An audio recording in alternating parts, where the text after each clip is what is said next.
大家晚上好，欢迎来到交易修行成长驿站。打开此视频，你的交易从此以后一定会有所改变。我也承诺不会浪费你宝贵的时间。那好，我们回到比特币盘面，跟中午午间行情比，目前没有太大的变化但是好像走到这个三角震荡的末端，马上就要选择方向了所以这个位置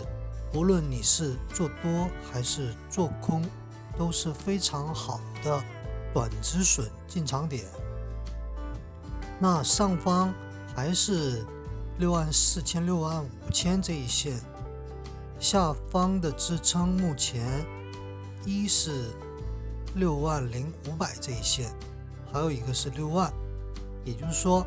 这几个位置大家关注好，未来的交易应该是不会有太大的问题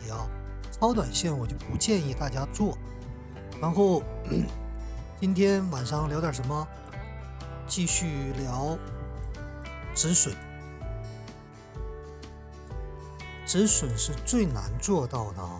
也是最重要的，因为损失厌恶，但必须直面人性本质，一定要克服这个问题大家伙经常亏钱不赚钱的原因，最重要的原因就是不愿意止损，不想止损。每一单我都想赚钱，我都想盈利，所以说久而久之账户就是亏损，即便你胜率很高，也会一夜回到解放前，这也是我经常说的一句话。那止损实际上我们应该怎么去理解？它是交易必要的成本但凡做过一些生意的朋友，就即便是打工也是一样的你不见得每个工作都会非常如意，然后拿的薪水也不错，不见得你是通过自己的进步、调整、跳槽等等，最终实现你所期望的那种工作岗位。还有做生意做买卖那就更不用说了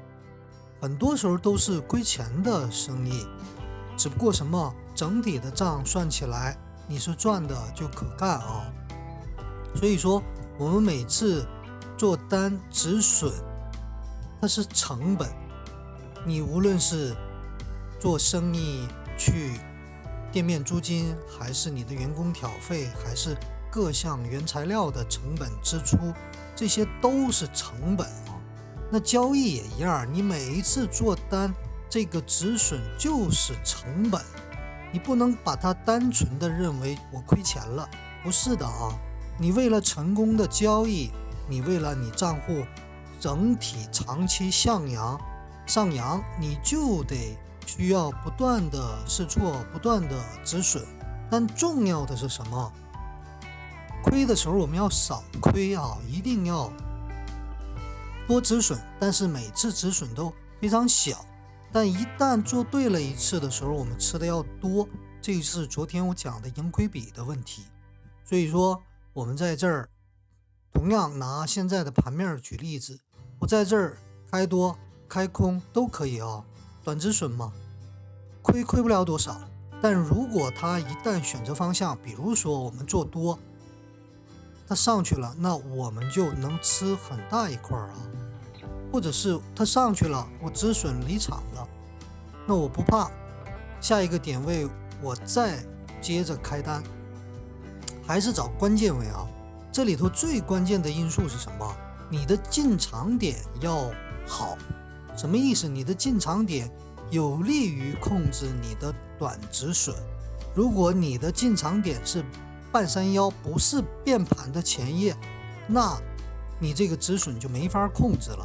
还有切记千万不要盲目加仓。很多朋友昨天我也讲了，很多朋友这个在盘整的区域非常愿意做单，然后习惯这种高点做空，低点做多，然后习惯了这种节奏，这种频率，还有这种价格差的这个盈利空间，然后你就一直在做。假设这个地方你还是低点做多，但是你没有止损，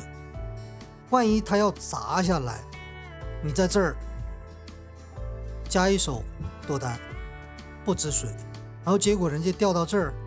你还加吗？很多朋友都是加仓，然后一看自己的这个持仓量已经很大了资金比重，包括你的杠杆也已经很大了。所以说，无论你是现货，你也没法再防守，还有你也不太愿意去割肉。那你要是合约呢，你只能增加保证金。你刚开始很小的止损都不愿意止损，亏了这么多，是不可能止损的，只能眼睁睁看着它爆仓。所以说，这个是直面人性最难做到的。但我们交易就是这样，一定要接受损失，小的损失，接受失败。所以我之前也做过一期视频，叫什么？成功人士很难盈利，原因就是什么？他们习惯这个找标准答案，一定要知道他未来怎么走，所以说他们就死在自己手里